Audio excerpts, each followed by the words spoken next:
accueillir donc maintenant Régis Aubry, alors, qui est professeur des universités. Il a un parcours très très impressionnant. Est-ce que je dis tout? Alors, on va dire des éléments essentiels, et peut-être qu'il pourra rajouter d'autres éléments importants. Donc, responsable du département douleurs soins palliatifs au CHU de Besançon, président de l'Observatoire national de la fin de vie. Il est aussi directeur de l'espace de réflexion éthique Bourgogne-Franche-Comté, membre du comité consultatif national d'éthique. Il est membre d'un laboratoire de neurosciences intégratives et cliniques et membre associé du laboratoire Logics of Action de l'Université de Franche-Comté. Il est à la tête de l'équipe de recherche éthique du programme médical au sein d'un laboratoire INSERM. Il a coordonné le programme de travail recherche et enseignement supérieur de la stratégie nationale pour le développement des soins palliatifs 2016-2018. Il est actuellement membre du comité national d'éthique français et président de la plateforme française de recherche en fin de vie, auteur de plusieurs livres et de nombreuses publications. C'est habitué des questions sur l'homme, les limites de la vie ainsi que les limites du savoir. Va donc nous présenter la fameuse plateforme nationale pour la recherche sur la fin de vie qui a été créée en 2018. Je vous laisse la parole, Régis Aubry. Alors oui, je vais vous présenter la plateforme nationale pour la recherche sur la fin de vie. Mais peut-être je vous explique pourquoi nous avons été amenés en France à créer une plateforme nationale de recherche. Alors, comme vous l'imaginez, la question de la fin de vie est une question qui est compliquée à appréhender, mais qui pourtant concerne tout le monde. J'en réfère aux débats nationaux qui existent régulièrement sur les questions relatives à la fin de vie. On est d'ailleurs assez surpris de voir le hiatus qui existe entre un débat très riche, très animé sur les questions de fin de vie et le niveau de la recherche sur ces questions qui est, lui, très bas, très pauvre. Probablement, c'est lié au fait que c'est un sujet tabou, que c'est un sujet compliqué à appréhender, et que probablement la question de la fin de la vie est difficile à définir. Je voudrais vous dire combien, par exemple, depuis 10 ou 20 ans, on voit apparaître ce qu'on pourrait appeler des nouvelles figures de la fin de vie, à mesure que le système de santé est performant, qu'il réalise des progrès que nul ne peut contester. Il concourt aussi concomitamment à générer de nouvelles formes de la fin de vie. C'est par exemple le cas des situations de chronicisation de certaines maladies. Je pense à certains cancers, par exemple. C'est par exemple les conséquences, une des conséquences du vieillissement, où pendant très très longtemps, on peut être en situation de fin de vie, même en étant polymalade finalement. Donc vous voyez combien la fin de vie est un sujet compliqué. Néanmoins, quand on regarde ce qui, du point de vue scientifique, nous permettrait d'améliorer les approches, les politiques de santé publique, les traitements en matière de fin de vie, on voit que la recherche est un peu le parent pauvre. Ce qui n'est pas le cas dans tous les pays, puisque dans le nord de l'Europe, au Canada par exemple, en Angleterre, on a pas mal de travaux de recherche, mais peut-être qu'un des points que nous avions constaté est que la recherche qui permet d'appréhender des questions relatives à la fin de vie est rarement une recherche biomédicale classique, comme on peut en avoir dans le domaine de la douleur en particulier, mais une recherche qui s'appuie beaucoup sur des méthodes mixtes, qualitatives, phénoménologiques, et qui nécessite une approche très interdisciplinaire avec des médecins, mais parfois des neuroscientifiques, des philosophes, des sociologues, des psychologues, et que finalement il existe assez peu en France d'équipes mixtes, d'équipes très interdisciplinaires de recherche. On a une culture très tubulaire de l'approche de la recherche.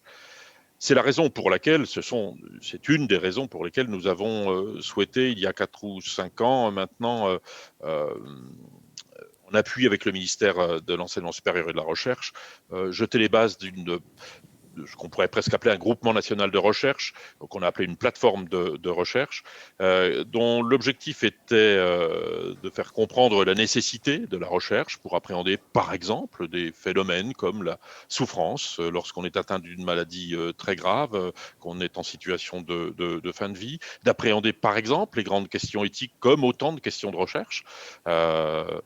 Et ce que nous avons choisi de faire en construisant cette plateforme, finalement, ça a été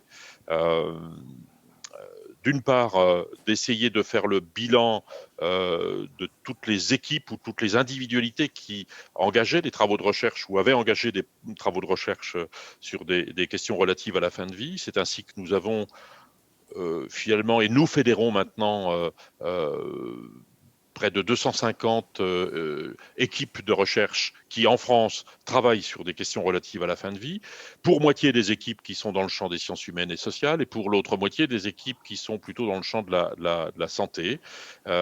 Et donc, ce premier objectif de la plateforme ayant été de fonder un annuaire des chercheurs. Nous essayons de mettre en lien maintenant ces chercheurs les uns avec les autres, de créer des dynamiques très interdisciplinaires de recherche. Je vous donne un exemple. Par exemple, nous sommes en train de conduire au titre de la plateforme nationale de recherche et dans le cadre de l'épidémie de la Covid, un travail sur qu'est-ce qu'a produit la confrontation de la mort dans les EHPAD avec les pensionnaires, les résidents des EHPAD, les soignants de ces personnes, les proches de ces personnes. Et nous travaillons, par exemple, avec 17 équipes de recherche qui ont enquêté auprès des résidents, auprès des professionnels de santé, auprès des proches des résidents et qui ont mené des entretiens pendant la première vague de Covid que nous sommes en train d'analyser pour essayer de comprendre tout ce qu'a pu provoquer ce rapport à l'angoisse, ce rapport à la mort, ce rapport à la privation générée par les mesures de confinement, et peut-être contribuer avec les résultats de ce travail à des modifications des politiques d'accompagnement du vieillissement. C'est un exemple pour vous illustrer ce que sont ces projets de recherche. Ce que nous faisons aussi au titre de la plateforme, c'est de fédérer tous les doctorants qui travaillent sur des sujets en rapport avec la fin de vie. Et tous les ans, nous avons une journée consacrée aux travaux de thèse, consacrée à des sujets en lien avec la fin de vie. C'était il y a 15 jours pour ce qui concerne cette année. Et nous remettons un prix à ces doctorants. Et nous avons même trouvé des financements pour faciliter les mobilités des doctorants, pour qu'ils aillent travailler sur des sujets relatifs à la fin de vie. Nous organisons régulièrement des séances scientifiques. Par exemple, cette année, mais de façon virtuelle, là aussi, nous allons organiser au mois de décembre un colloque qui va nous rapprocher de l'Institut de la longévité et du vieillissement, et entre l'ILVV, cet Institut du vieillissement, et la plateforme nationale de recherche sur la fin de vie, nous allons essayer d'organiser une réflexion sur la recherche relative aux questions de fin de vie liées au vieillissement. Tous les ans, nous avons un colloque qui est organisé de cette manière-là. Nous organisons pas mal de webinaires sur l'apprentissage de la recherche et en particulier, nous travaillons beaucoup sur les logiques de développement de la recherche qualitative qui est assez peu développée en France. Voilà quelle est la principale utilité de cette plateforme et son fonctionnement, avec la construction en cours d'un projet prioritaire de recherche qui probablement l'année prochaine sera ouvert via le ministère de la Recherche pour faciliter le développement de cette recherche. Nous essayons de faire en sorte que le sujet de la fin de la vie, qui est un sujet qui ne se réduit pas, vous le voyez bien, à la toute fin de vie, mais tous les sujets qui sont autour de la fin de vie, qu'on parle encore une fois de choses très pragmatiques comme la douleur, puisque nous sommes en lien autour des questions de la douleur, mais la souffrance existentielle, par exemple, générée par la fin de la vie, tous ces sujets soient autant d'objets de recherche plutôt que de polémiques, puisque nous sommes souvent face à de véritables polémiques autour de la fin de vie qu'on réduit souvent à une tension entre ceux qui sont pour ou contre une évolution de la loi. Eh bien, écoutez, le sujet mérite mieux que ces polémiques, me semble-t-il. Il est un sujet important, puisqu'il nous concerne tous, malheureusement, et que nous avons beaucoup progressé dans le domaine des soins palliatifs, dans le domaine de l'accompagnement, dans le domaine des politiques publiques et des politiques sociales autour de ces questions-là. Je termine simplement pour vous dire combien cette plateforme est un outil assez simple, parce que finalement, elle est financée par le ministère de la Recherche, par le ministère de l'Enseignement supérieur, avec une aide depuis plusieurs années de la Fondation de France. Elle mobilise 3 salariés permanents. Nous avons constitué un comité scientifique national et international qui va essayer de juger des travaux de recherche qui vont être soumis aux appels à projets. Je pense que dans les 5 à 10 ans qui viennent, cette plateforme permettra le développement d'une recherche qui était, alors je ne dis pas inexistante, mais en tout cas quiescente et de toute façon fortement insuffisante par rapport aux enjeux dont sont porteurs toutes les questions relatives à la fin de vie. Voilà ce que je pouvais vous dire en termes de présentation. Je tiens à disposition, bien entendu, un document qui présente cette plateforme plus en détail, mais voilà les éléments qui peuvent peut-être faire discuter autour de l'utilité de la recherche sur des questions de fin de vie. Très bien, merci professeur pour cette présentation efficace en fait, de cette plateforme. Alors est-ce que n'importe quel chercheur ou médecin peut y accéder ou comment ça fonctionne ? Oui, écoutez, il suffit de taper sur Internet plateforme nationale pour la recherche sur la fin de vie pour tomber sur un lien qui vous met en rapport avec un site qui est pas mal, qui est assez intéressant, je trouve, parce que du coup, il présente bien entendu ce que je vous ai présenté moi là, l'annuaire national des chercheurs, le répertoire national de tous les projets de recherche, un panorama annuel de la recherche, un recensement des thèses en cours, une liste des manifestations concernant la recherche sur ces questions-là. Donc tout cela est accessible et tout chercheur qui s'intéresserait à la question de la fin de vie et qui voudrait être mis en lien avec soit des équipes cliniques, soit des équipes de recherche pour avoir un appui à sa recherche, passe par la plateforme et sera aidé, guidé et mis en lien. Très bien, c'est très clair. Une autre question, est-ce que la recherche sur la fin de vie est plutôt médicamenteuse ou non médicamenteuse, ou c'est une proportion à peu près équivalente Assez peu médicamenteuse. Je dirais que si la recherche sur la fin de vie se limitait à la question du médicament, nous n'aurions pas eu besoin de créer une plateforme nationale de recherche. Finalement, ce qui fait que nous étions en difficulté, en France en particulier, autour de la recherche, ça n'est pas tant le médicament que la question de l'exploration des situations, des phénomènes, des souffrances existentielles, des grandes questions éthiques qui se posent. Je pilote actuellement, par exemple, un travail de recherche sur le désir de mort. Je peux vous dire que ça nécessite, à mon avis, autre chose qu'une approche médicamenteuse, évidemment, l'accompagnement de cette expression de désir de mort. Donc, finalement, la grande majorité des recherches qui sont liées à la question de la fin de vie sont plutôt des recherches qui essaient de mettre en lien éthique et technique, sciences humaines et sociales et médecine, finalement. Et c'est évident que, par exemple, les philosophes s'intéressent à la question de la mort. Si vous retirez la mort des sujets de philosophie, vous n'avez plus de philosophe, pratiquement. Entre le bonheur et la mort, vous avez résumé là des grands champs de réflexion philosophique. Mais les philosophes sont des collègues qui nous intéressent beaucoup, nous, dans la dynamique de la recherche. Le philosophe, c'est quelqu'un qui questionne toujours le sens des choses.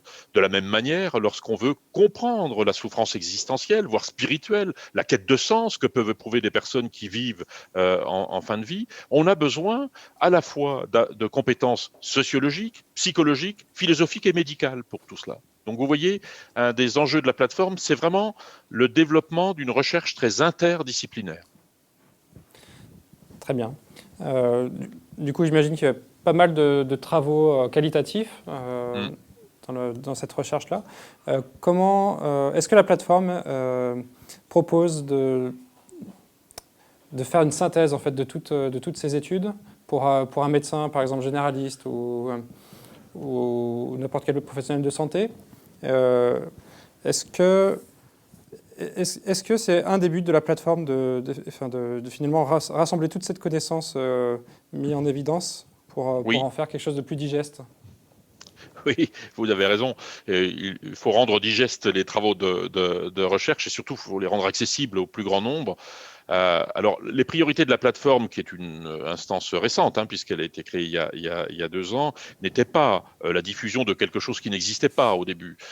Et aujourd'hui, vous voyez, par exemple, nous venons d'embaucher un professionnel de la communication scientifique pour communiquer sur les travaux de recherche les diffuser dans le grand public, rendre accessible à tous le résultat des travaux de recherche sur la question de la fin de vie. Donc la plateforme sert à la fois d'endroit où l'on concentre toutes les actions de recherche ou les connaissances sur toutes ces actions de recherche, et l'endroit aussi où l'on transforme des résultats de recherche où on transforme des algorithmes en une communication accessible à tous. Qu'est-ce que l'on peut dire? Je reprends l'exemple que je prenais tout à l'heure de la souffrance qui sous-tend, par exemple, certaines personnes à éprouver un désir de mort dans la fin de leur existence, entre guillemets. Hein, c'est quelque chose qui, par exemple, est très marqué dans une société qui, vis-à-vis des personnes âgées, par exemple, exerce une forme de rejet du vieillissement. On appelle ça l'agisme, entre guillemets. Qu'est-ce qu'éprouvent les personnes âgées, surtout les personnes âgées qui ont une dépendance importante dans une société qui survalorise l'action, la performance, la jeunesse, etc. Il est important pour nous, dans une société comme la nôtre, que nous préoccupions de la souffrance qu'éprouvent ces millions de personnes qui, finalement, pour certaines d'entre elles, se trouvent un petit peu rejetées. Eh bien, il y a plusieurs travaux qui sont en cours là-dessus, et ces travaux seront rendus accessibles via le site de la plateforme à tous ceux qui voudraient s'y intéresser. Très bien, merci. Alors, je vois qu'il y a quelques commentaires plus que finalement des questions. Donc, bravo pour votre plateforme déjà. Hein. Une internaute qui vraiment félicite pour cette initiative, qui vous demande votre mail aussi. Alors, est-ce que... Ah ben, mon mail, il peut être communiqué. Hein. S'il faut que je vous donne mon adresse mail, je peux la donner. Apparemment, là, c'est bon, l'équipe devrait le partager sur les réseaux, sur YouTube. Alors, nous revenons toujours à prendre le patient dans sa globalité. Donc ça, c'est un des commentaires, effectivement. Le gouvernement s'entoure de spécialistes qui priorisent le médicamenteux. Pourrions-nous espérer voir un jour le ministère de la Santé intégrer une vision plus large en ce qui concerne la santé ?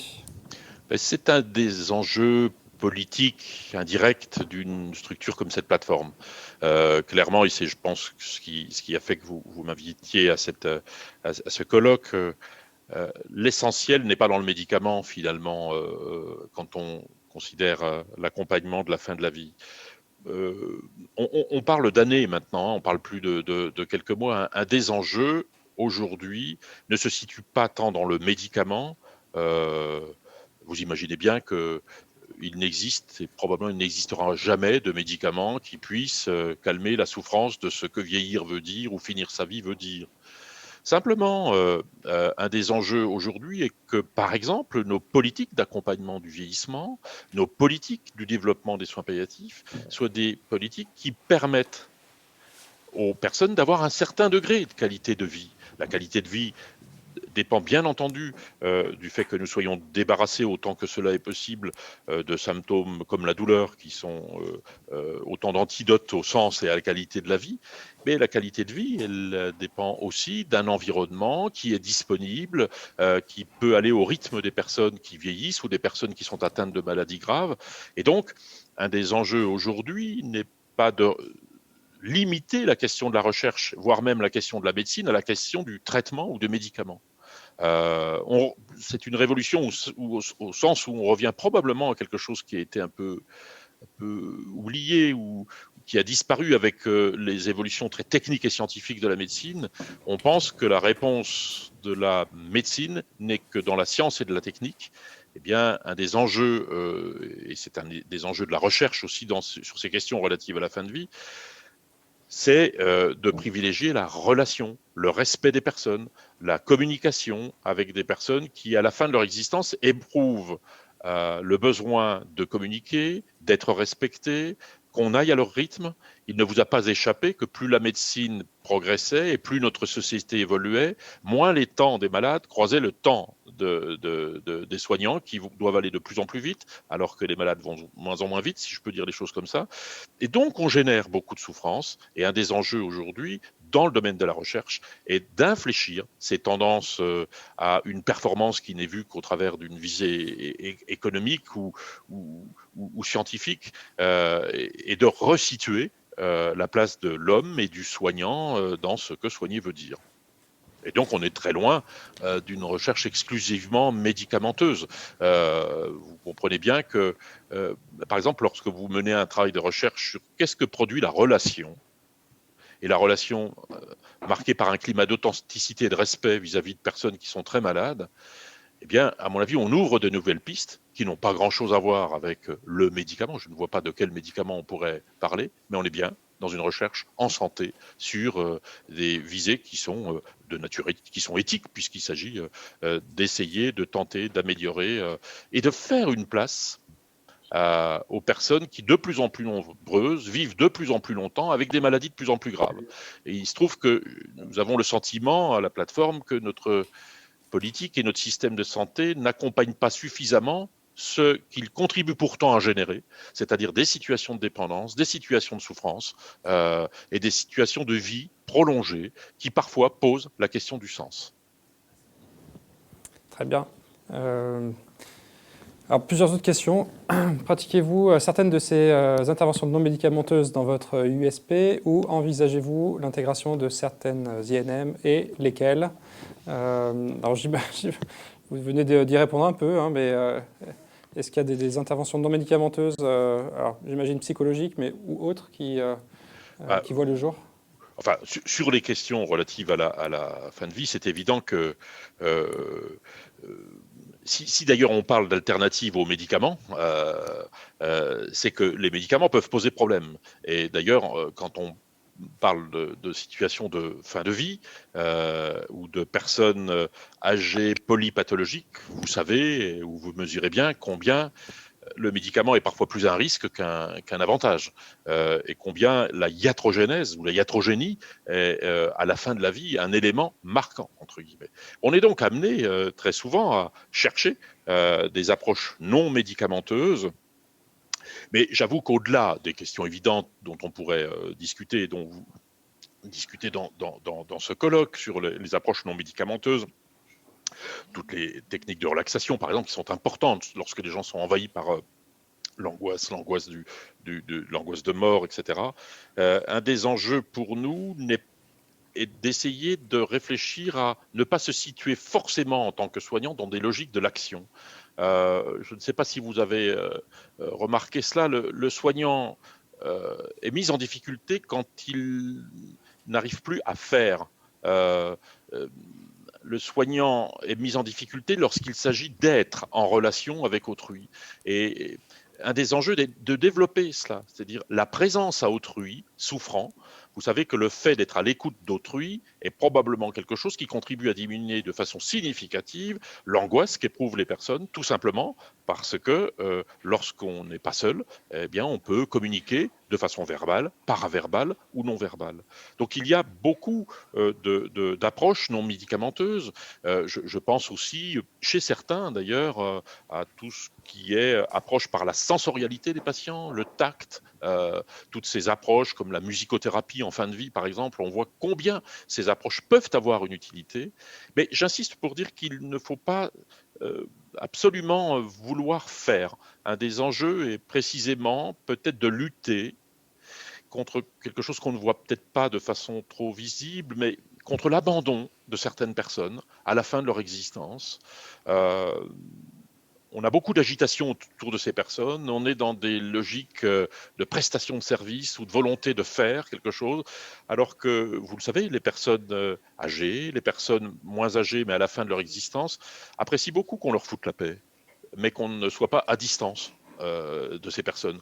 Il y a une différence entre respecter le désir d'être au calme et d'être isolé, entre guillemets. Donc, il y a quelque chose à réfléchir d'une approche nouvelle de la personne en fin de vie qui est probablement développer des approches respectueuses de ce que souhaitent les personnes. C'est une médecine très individualisée, une médecine de l'incertitude souvent, et une clinique de la vulnérabilité à laquelle on est confronté.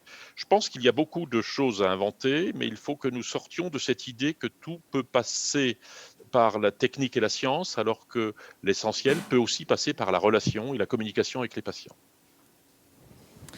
Très bien, merci professeur Aubry. Donc remettre en quelque sorte de l'humain de la présence et de l'empathie au niveau de la fin de vie. C'est un peu le message que vous faites passer aujourd'hui, en dehors de cette présentation de la plateforme. Donc on vous remercie beaucoup.